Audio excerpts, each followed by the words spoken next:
All right, hi everyone. My name is Reverend Doris Dalton. I'm the Director of Connectional Ministries. Welcome to another How To Hour. And today's How To is with Reverend Diane Kenaston from the Good Friday Collaborative. And we're here today to talk about how to lead when the future of your church is uncertain. I'm really glad we're all here. There's a lot of people joining us on this Zoom training or this Zoom how-to. And I'm looking forward to this conversation because I know it's a conversation piece that's on many people's minds. So a little bit about Reverend Diane.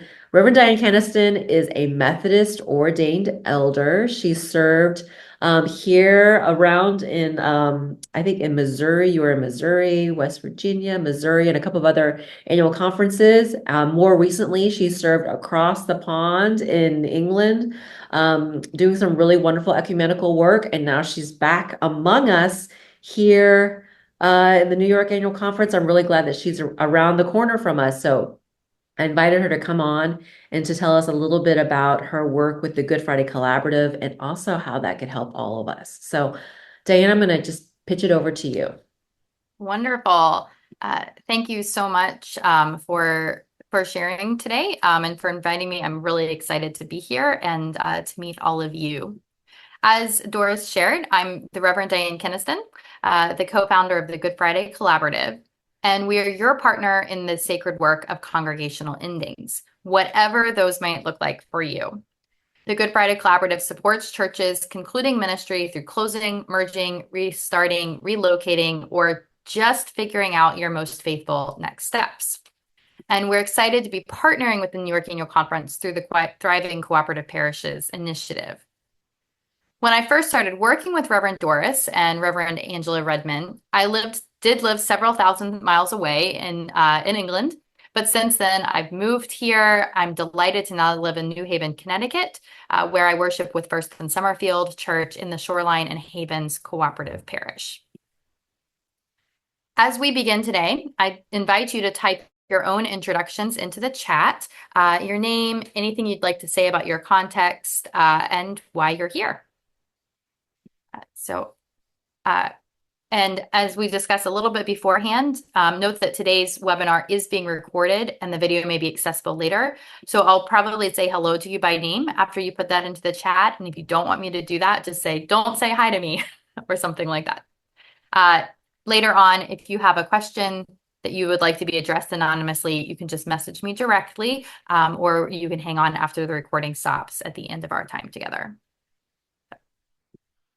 Welcome, Debbie. Welcome, Reverend Dr. Henry. So, and please, if you are here, share what it is that drew you to today's topic and title. Welcome, Jan and Heather and Jane.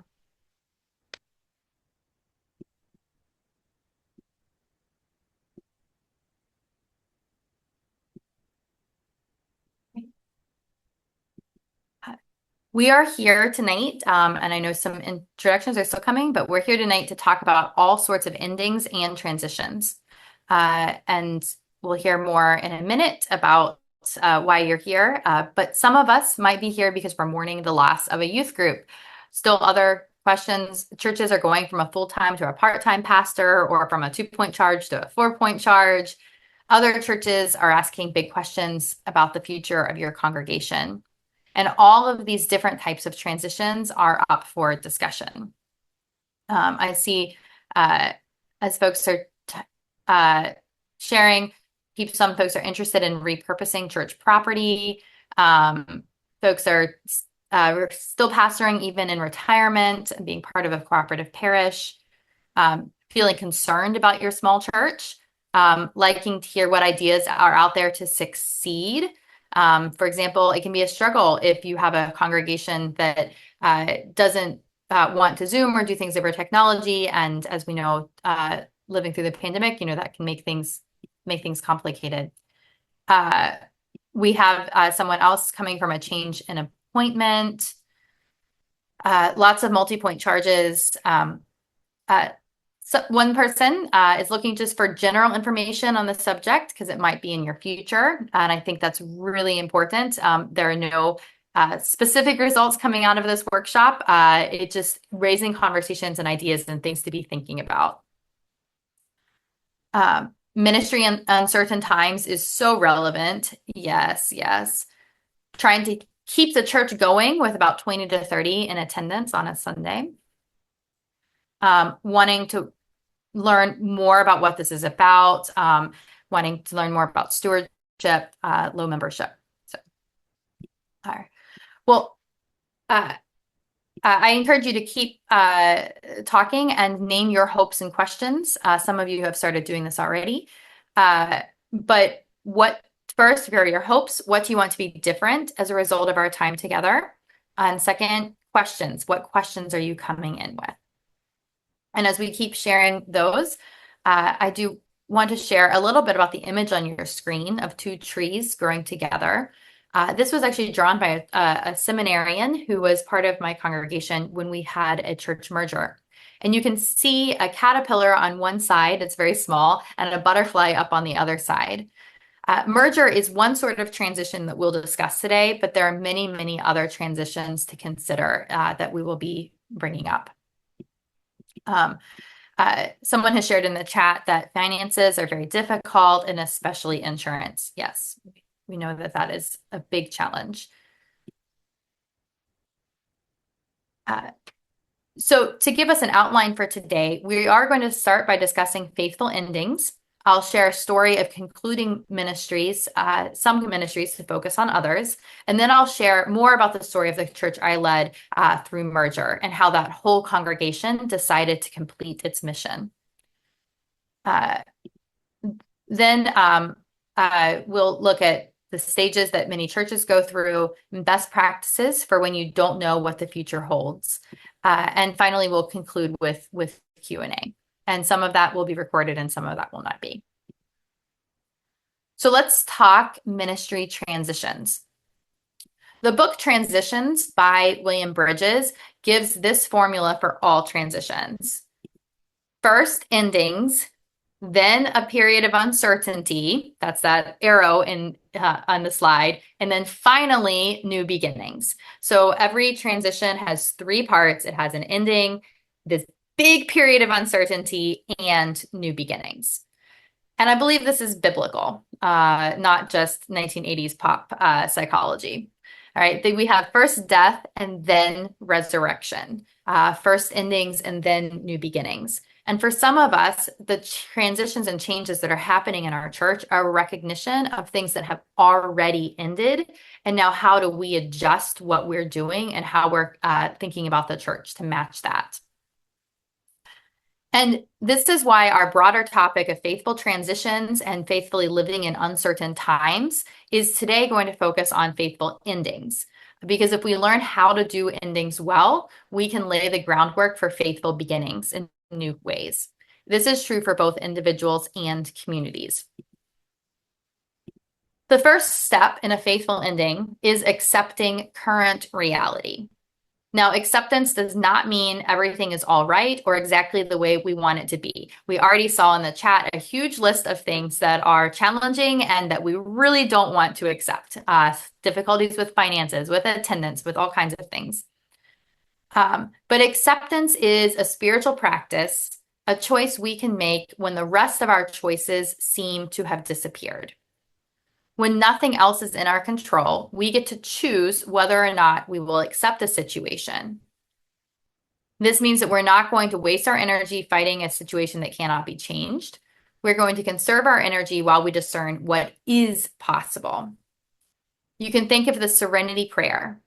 Lord, grant me the serenity to accept the things I cannot change, the courage to change the things I can, and the wisdom to know the difference. And the amazing thing is that when we accept our current situation, then we can change. This is a paradox, and I think it's a God-given paradox. Our acceptance frees us to take appropriate action, and acceptance becomes the threshold to transformation. In many churches, accepting the season of ministry can give us the freedom to make creative changes. The church I've pastored most recently just could not do all the things that we wanted to do. We could no longer fill our ministry teams or support 27 different mission projects. In fact, we had trouble getting just a second Safe Sanctuary as adult to come to our two-person confirmation class, right? There are lots of ways that things felt limited. When we did not accept the limits in our congregation and our context, we found ourselves burning out. So that every year it became harder and harder to recruit new people to take on leadership roles because every single leader had to do so many different things. The congregation was exhausted trying to keep going the way they had a decade earlier. And instead, we decided to focus our efforts in specific areas. As we accepted our reduced capacity, we began partnering with other churches for a shared youth group. We found we were able to change the way that we approached the youth ministry and see fruit as a result. Then we bid farewell to 23 of the 27 mission projects. We chose 4 mission projects and put all of our energy into those. When we did this, we found the energy to revitalize our food pantry, reaching many more people than before. The food pantry grew from a small, unadvertised drop-in ministry to an organized weekly ministry serving hundreds of hungry people. And when I asked one woman who attended the pantry how we could improve, she exclaimed, "I thought you'd never ask," and then she handed me a list of written suggestions. Together, we originated a new model of shared leadership for the food pantry. Volunteers and neighbors, formerly known as clients, jointly oversaw the Open Door Pantry's finances, governance, and operations. The pantry neighbors even received a stipend for their time and expertise. Why? Because people in poverty are the experts in their own life, and anyone who wants to help needs to value that expertise. The church learned how to do ministry with our neighbors instead of ministry to our neighbors. And as we followed the lead of people experiencing poverty, the middle-class congregation discovered new life. The image on your screen was created to celebrate what we called the Open Door Pantry. And through the open doors, you can see those grocery bags overflowing with love. Later, when the church began discerning whether to leave their building or close or merge, one of the key values was making sure that this ministry continued. So the church carefully planned how to continue the ministry of the Open Door Pantry, making sure that everyone who participated in the pantry would continue receiving needed resources and that the legacy pantry would have the same compassion, mutuality, and respect that were hallmarks of this open door ministry. None of this would have been possible if we had kept trying to do 27 mission projects each year. We accepted our reduced capacity, had the courage to prioritize, and then, through the endings, found new beginnings. Are there any questions thus far? You can put them in the chat or raise your hand.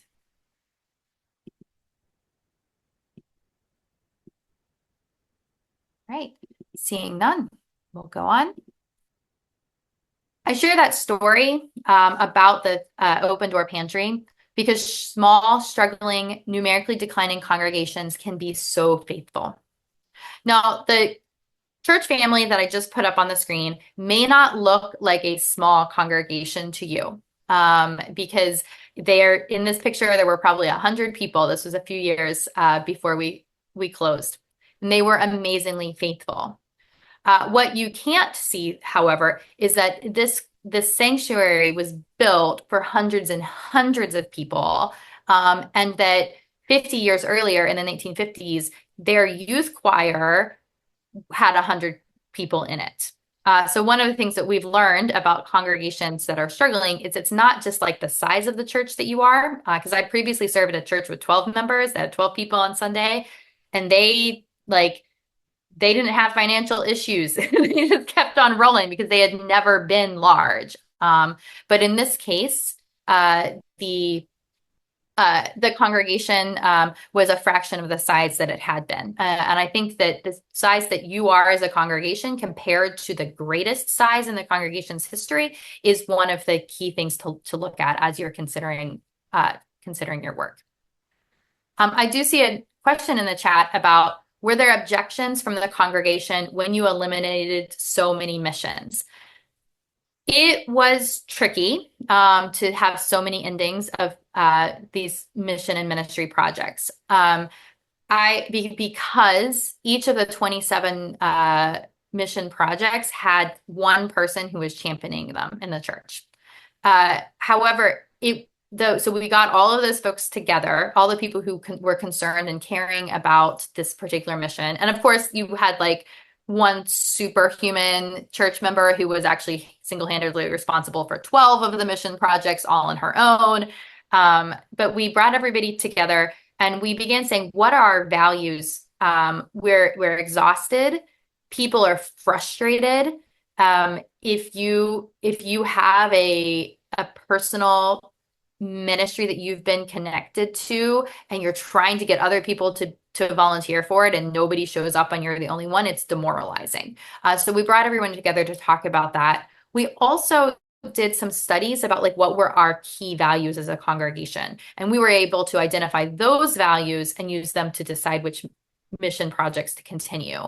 One of the things we realized was we really liked hands-on work. So are you actually interacting with people? So that was one value. We also read the book Toxic Charity, and we looked at ways that helping hurts sometimes. And we said, okay, some of these missions and ministries are more along the toxic charity line, and some of them are actually empowering and lifting people up. So we sort of made a list of things that meant a lot to the congregation, matched our values, and then said, what are we going to do to prioritize? And once we got consensus on the four ministries and missions that we were really going to prioritize and be all in on, we were able to move forward with that. So thanks for that question. And yeah, so this is about reducing capacity, because there was once a time, like this church family that you see in front of you, when they had 300 people in worship just 30 years ago in the early 90s, then they could sustain 27 missions. They also used to have a full-time deacon. They didn't have that anymore. So there are a lot of ways that as things change in the church, you have legacy ministries that it might be time to say goodbye to. So this was an amazingly faithful congregation, but it didn't always feel amazing. Some days I would stare out from the pulpit and the empty seats in the sanctuary just seemed to announce the church's failure. We had tried all the church growth strategies, and yet attendance was down, money was short, the future was uncertain. This graph shows the church's average attendance and membership over their 111-year history. What the numbers don't show is that the people who are left were exhausted. Conversations around the members revolved around those who hadn't come back, wondering if they ever would. We were struggling to pay the bills. We were lucky enough to have investments, but we were drawing them down. Sometimes you can experience high anxiety, blame, and shame in these contexts. If any of that describes your experience, I do want you to remember that two things can be true. We can be experiencing difficulties and still be doing amazing ministry. We know God did a lot with 5 loaves and 2 fish. 12 disciples changed the world. You may be spiritually vibrant even as there are areas of great pain. I see somebody said moving the choir from the altar in order to fill the empty pews. Yes, we did that. So the choir would come up and sing, and then they would go back and sit. So it does help a little bit for a little while. We also took out a bunch of pews to have playground areas, like a playground area for kids. There was a lot that we were really doing and trying, and I'm sure your congregations are doing the same. So you may be wondering, okay, if we're doing all these amazing things, why aren't more people here for it? And here's the thing, you and your congregation are not alone. The trends in the green and blue lines were in one local church, but this orange line is the membership trend for the United Methodist Church in the United States for that same era. Once again, a high point in 1960. And as a note for any Metho nerds on the call, I did add together the former Methodist Church and the former Evangelical United Brethren for that slide. Similar charts can be made for all of the mainline denominations in the United States and of evangelical churches too. A lot of this is a result of shifting demographics. Using my St. Louis church as an example, this is a population graph of their community. And so you can see that high point in 1960. Once again, the trends outside of the local church can be very strong predictors of the trends inside the local church. I share this because putting things into context can help to reduce the feeling of failure within a congregation. We are all doing the best we can with the resources that we have in front of us. If we feel like failures, we might not have the courage or the spaciousness to make changes that are needed. So this gets us back to acceptance. Accepting the reality within the church, accepting the reality outside of the church can give us the capacity to make changes so that we can look to a new future. All of these trends of growth and decline, they are part of what's called the church life cycle. That congregations are born, they grow, and they die, and endings are just as natural as beginnings. In the midst of big shifts in Western religiosity, local congregations are frequently faced with big questions about their futures. While we can't control external factors, what we can do is intentionally adapt, shaping our lives and communities within these bigger patterns. For the church I served, their declining numbers became a gift, an invitation into what some spiritual mystics called dark night of the soul. Stripped of the confidence that they knew what was best for their neighbors, this white dominant church began humbly listening to their neighbors. This was all happening at the same time as the food pantry changed. One of the things that they were looking at was, does this mission have an anti-racism lens? And that was part of how that they were able to prioritize their mission and ministry. They began wrestling with white privilege and institutional racism. And when Michael Brown was killed just a few miles away, the congregation started proclaiming that Black Lives Matter. Slowly, the church claimed this story. Our numerical trajectory may have gone down, but our faithfulness to God keeps going up. And as we claimed this story, the congregation began dreaming. We envisioned a legacy. Could the majority white congregation conclude their existing ministry, sell the building, and then use those resources to plant a new multiracial congregation that would continue their values just in a new way? We were having all of these conversations in 2020 and 2021. The combination of the pandemic and denominational uncertainty meant that that dream didn't happen. But still, through these conversations, these visioning conversations, we had come to grips with the need to leave our buildings. As the members said, it wasn't faithful to continue pouring money into that building. We decided to merge with another congregation about a mile away with a similar mission and values, and set aside funds for racial reparations as part of the merger. The church completed their existing ministry so that they could claim new life. We called it our second birth. Following the flight of the Holy Spirit, we were born again into a new story. And the merger started a new life cycle for the congregation. I'm going to pause again for questions here. Any questions or comments, either in the chat or by raising your hand?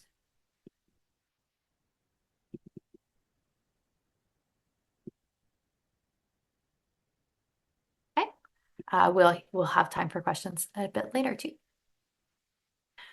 After that church ending, I found a new beginning. I found that leading a merger was incredibly difficult. And so I began reaching out to others with similar experiences. Together, we formed the Good Friday Collaborative, and we want to change the narrative of church endings from failure to faithfulness. As we work with churches, one question we get is, what should we do if we are uncertain about our church future? How do we prepare for transitions?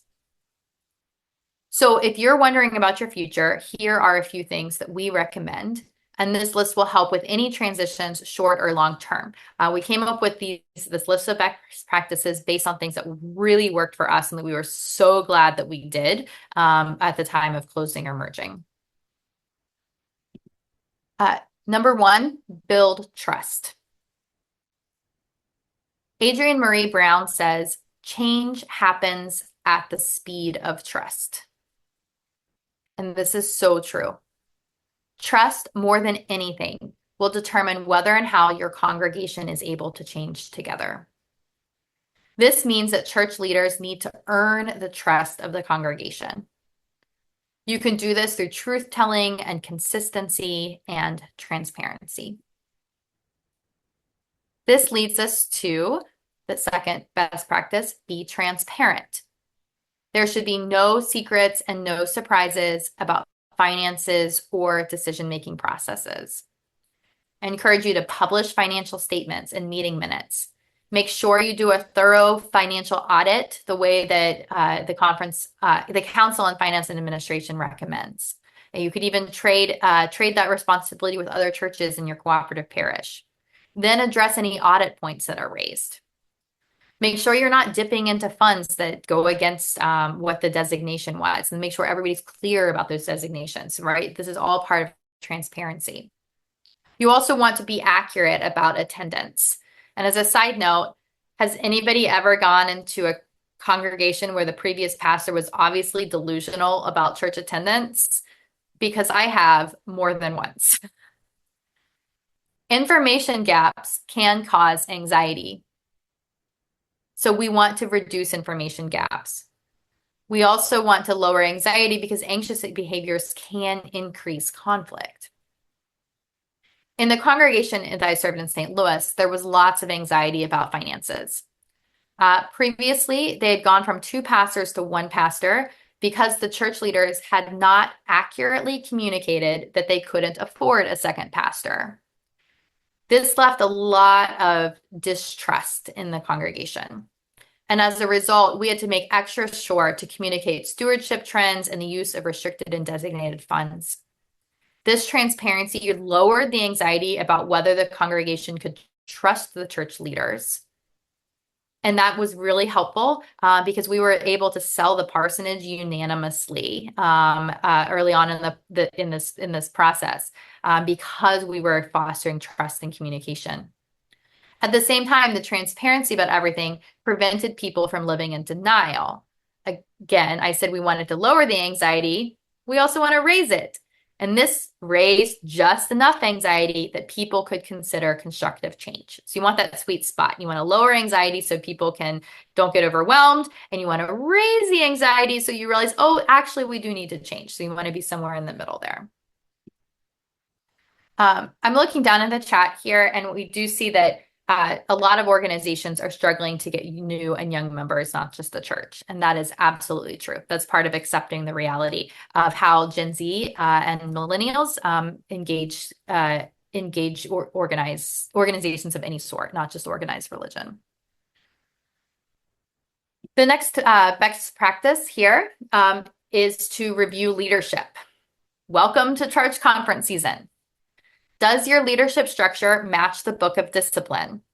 Okay, so you can look at this. You don't want questions about who is making decisions to derail any future conversations. The bigger point is that you want to review leadership because you want to watch for burnout among volunteers. A couple of over-functioning leaders may be trying to fill in the gaps. You may have 6 people trying to do what 30 people used to do.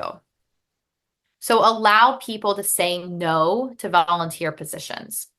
Because if you can't say no, then you can't really say yes. So don't strong arm people into taking on roles at the church, no matter how tempting it is. Make it okay to lay something down. And don't just let lay people lay something down and so that the pastor is expected to pick it back up. That we really have to sometimes have endings for everything. At our church, we decided that it was better to leave positions vacant on official forms than to pretend that we had people to fill that role. We also recognized that we had lots of committees in name only. And like I shared earlier, we had to retire longstanding ministries that we just didn't have the people for. Another best practice is to lean into the church's mission and values. So you can share the gospel motivations from the local churches, past and present. These commitments can then undergird future decisions. In my case, as I shared, the church had a strong history of mission. And they leaned into this, especially as they explored their money story through a worship series with a sanctified art. They always wanted their funds to be used outside of the walls of the church more than keeping the building going. So we talked about that over and over. Next, you want to connect with others. You want to connect with other churches in a spirit of collaboration rather than competition. So use your cooperative parish. Look for where you have common gifts and struggles. How can you help each other? In our 2021 merger, the churches had first offered a shared confirmation class back in 2015. We then began a shared college ministry and a shared adult anti-racism classes nearly a year before conversation about the potential merger began. We really wished that we had begun those types of collaborative efforts even earlier. Now, collaborating does not need to be with the goal of merging or easing the transfer of membership after closure. In fact, starting with that purpose might even make it difficult to create deep, trusting relationships. Instead, the goal of collaboration, the goal of connecting with others, is to expand options for current and future ministry. It will also remind you that you are not alone. You can read more practical steps. We have 10 of them here in the article that's posted there. And because that's teeny tiny font, I'm also putting it into the chat. Any questions on what we've shared here?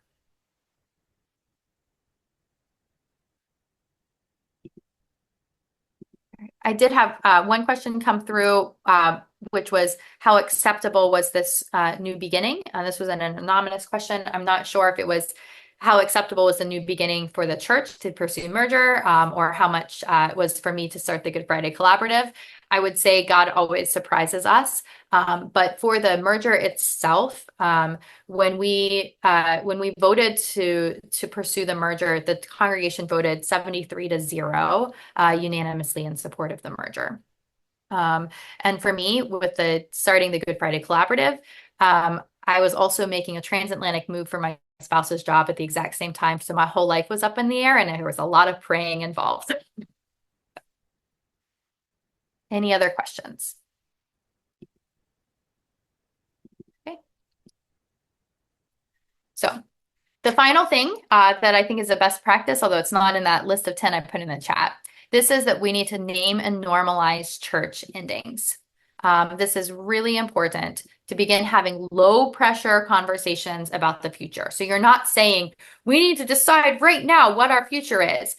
It just kind of saying out loud, hey, I wonder what the future of this congregation is. I wonder if we had to choose what to do, what would seem faithful to you?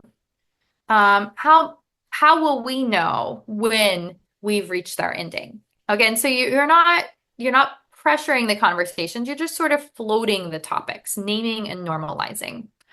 And the whole point is to lift the taboo of church endings. Because when things are unmentionable, they take up mental and emotional space. Too many congregations treat concluding ministry like Voldemort, if you get that reference. The future that must not be named. The more we fear it, the more power it has over us. When we begin naming and normalizing, we show that this is a conversation we can have. We don't have to be afraid. And when leaders intentionally name and normalize the potential of closure or other endings, everyone can become more free to engage with the possibilities without fear. You could say something to someone else in your congregation. Ah, I attended this workshop with someone whose church merged. That felt like a faithful decision for them. What do you think of that? There might be other congregations that you know in your community or elsewhere that have made these decisions, these brave decisions. You may be surprised at how many people in your cooperative parish or your congregation have a connection to a church that has closed or merged or made other major changes. In the church that I served, one of our council members was a lawyer, and she had recently done all of the legal work to close her home church, which is a Baptist church that had just dwindled down to like 4 or 5 members. And she said it was heartbreaking to go through that paperwork and to do all of that for them. Not just because the church was closing, but because I wish that they had done this back when they had 20 people, when we really could have had a good send off for them, but they waited until the very end where it was nothing left. And so she was very clear that she wanted a different future for the congregation that we were in. So again, you can listen for these stories. These stories are all part of naming and normalizing. And this can also be lots of short conversations rather than one long conversation. If your people like numbers, you can look at charts of attendance and membership, like the graphs I showed earlier. You can talk about church life cycles. But here's what not to do. Do not use closure as a threat. If you find yourself saying, if you don't change, we'll die, then there's some bigger grief work that you may need to address, perhaps in yourself as an individual or in the congregation as a whole. There are ways that we can take holy days like All Saints coming up and really think about, the saints are with us even today.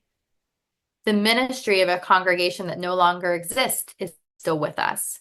It's not a waste to have once had 27 mission projects. Now we want to focus on these 4. Okay, so we're not using any of these endings as a threat. But our role as church leaders is to destigmatize endings and to help all of us to embrace endings as a way to have new beginnings. And once more, I just want to say there should not be any pressure in the stage to make a decision. All we have to do is talk about it. Because the time we spend naming and normalizing church endings of any sort will make future conversations much easier, whether those conversations happen a year from now or 10 years from now or 50 years from now. We're now going to move into questions and conversations. I believe we will have be turning off the video for that. So before we do that, I want to show the last slide. So at the very end, I'll ask you to type into the chat what your takeaways are. And if you would like to learn more about the Good Friday Collaborative, you can find our 5 stages of concluding ministry guide and monthly newsletter. That's up on the screen, and I will also put it into the chat. All right.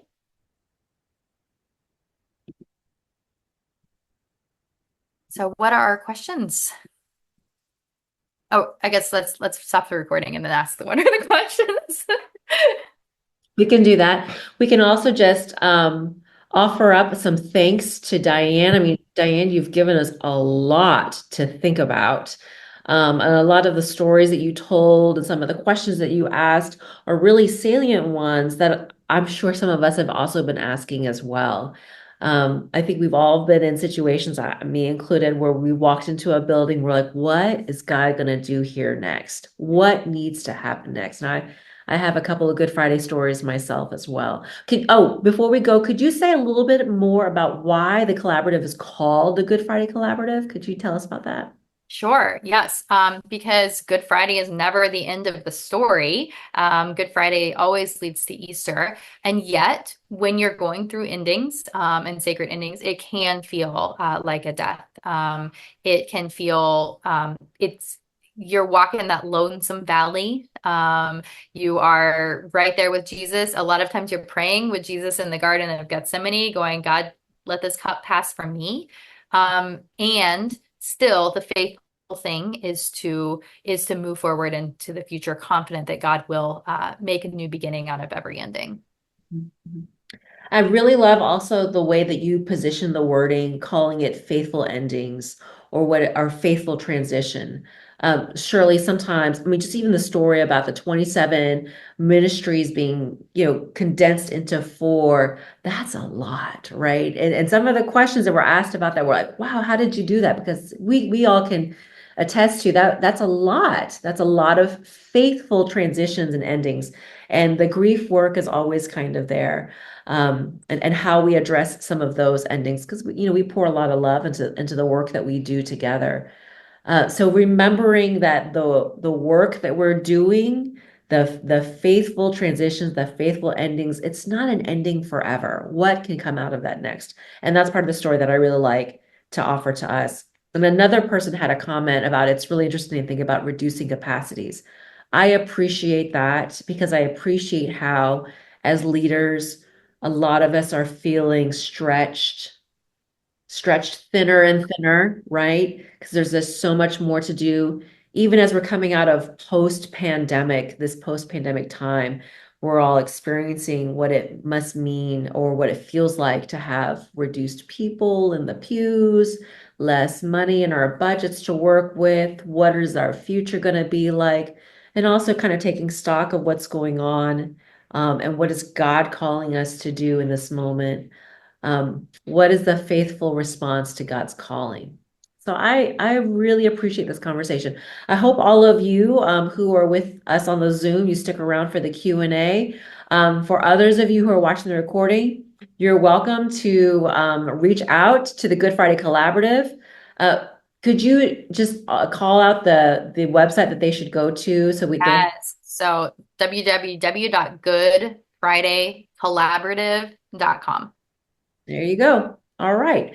So I hope that those of you who are watching on the Zoom that you visit the Good Friday Collaborative on the website. You'll get a lot of great information there, newsletters, tips, articles, things like that. And also you can email them and there's a number of pastors, I think, who would be able to respond, right? Okay. Yes. Yeah. No, we work as a collaborative as well as collaborating with congregations. That's really important because none of us should feel like we're going through this alone.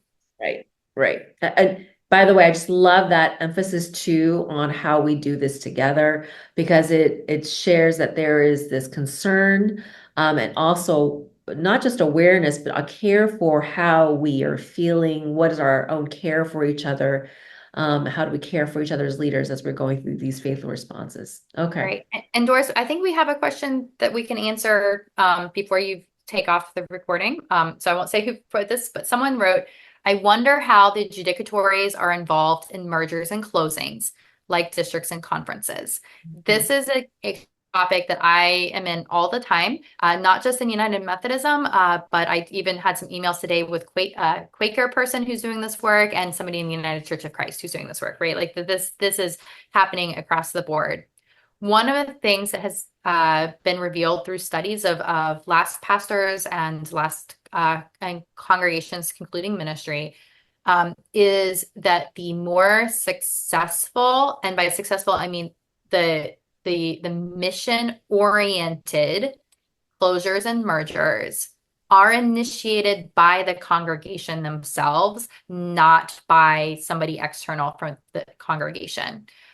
So ideally, a local church will begin having these conversations themselves and then turn to the district superintendent, the director of connectional ministries, and others for support in the process. That actually is going to be a sign of the overall health and the mission orientation of the of whatever that big change is that results. People don't like to be told what to do. That may be something you have noticed.